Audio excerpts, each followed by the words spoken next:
इस क्वेश्चन में हमें स्मॉलेस्ट होल नंबर फाइंड करना है जिससे अगर हम 1008 को मल्टीप्लाई करें तो हमें एक परफेक्ट स्क्वायर मिल जाए और फिर हमें उस न्यू नंबर का स्क्वायर रूट भी फाइंड करना है। तो इसको सॉल्व करने के लिए सबसे पहले हम चेक कर लेते हैं कि 1008 एक परफेक्ट स्क्वायर है या नहीं। अब इसको चेक करने के लिए हम 1008 का प्राइम फैक्टराइजेशन करेंगे। तो प्राइम फैक्टराइजेशन में हम नंबर को ऐसे लिखते हैं और फिर उसको पहले लीस्ट प्राइम नंबर से डिवाइड कर लेते हैं विच इज 2। तो अब इसको 2 से डिवाइड करेंगे तो ये एक इवन नंबर है, ये 2 से डिविजिबल होगा। इसको डिवाइड करेंगे तो हमें मिलेगा 2 5 से 10, 0 2 4 से 8। अब इसको फिर से 2 से डिवाइड करेंगे तो हमें मिलेगा 2 2 से 4, 2 5 से 10 और 2 2 से 4। फिर से 2 से डिवाइड करेंगे तो ये आएगा 2 1 से 2, 2 2 से 4 और 2 6 से 12। फिर से 2 से डिवाइड करेंगे तो ये आ गया 2 6 से 12 और 2 3 से 6। अब 63 एक ऑड नंबर है तो ये 2 से तो डिविजिबल नहीं है। अब हम इसको 3 से चेक कर लेते हैं। तो इसको 3 से डिवाइड करेंगे तो हमें मिलेगा 3 2 से 6 और 3 1 से 3। फिर से 3 से डिवाइड करेंगे तो ये आएगा 3 7 से 21। अब यहाँ 7 है तो ये इसको 7 से डिवाइड करेंगे तो ये हो गया 7 1 से 7।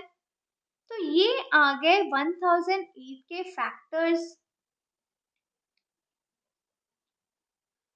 अब हमें पता है कि अगर कोई भी नंबर एक परफेक्ट स्क्वायर होता है तो उसके फैक्टर्स हमेशा पेयर में होते हैं।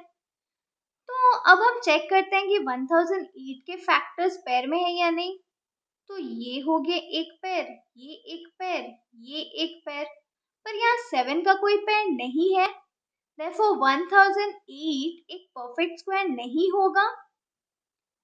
अब देखो क्वेश्चन में लिखा है कि हमें एक स्मॉलेस्ट नंबर फाइंड करना है जिससे हम मल्टीप्लाई करें तो ये एक परफेक्ट स्क्वायर बन जाए। अब यहाँ सिर्फ 7 का कोई पेयर नहीं है तो अगर हम यहाँ 7 से मल्टीप्लाई कर दे तो हमें 7 का पेयर मिल जाएगा। अब अगर हम राइट पे मल्टीप्लाई कर रहे हैं तो हमें लेफ्ट साइड में भी 7 से मल्टीप्लाई करना पड़ेगा। तो जब हम राइट और लेफ्ट को 7 से मल्टीप्लाई करेंगे तो हमें ये मिल जाएगा।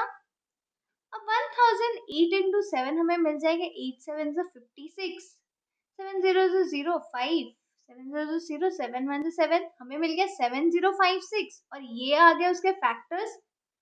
अब चेक कर लेते हैं कि ये न्यू नंबर एक परफेक्ट स्क्वायर है या नहीं।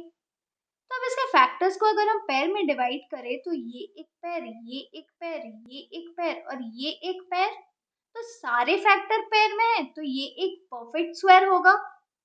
अब क्वेश्चन में हमें इस न्यू नंबर का स्क्वायर रूट भी फाइंड करना था तो अब हम इसका स्क्वायर रूट फाइंड कर लेते हैं। तो स्क्वायर रूट ऑफ 7056 हो जाएगा इसके फैक्टर्स का स्क्वायर रूट। तो यहाँ से 2 आएगा, यहाँ से 2, यहाँ से 3 और यहाँ से 7।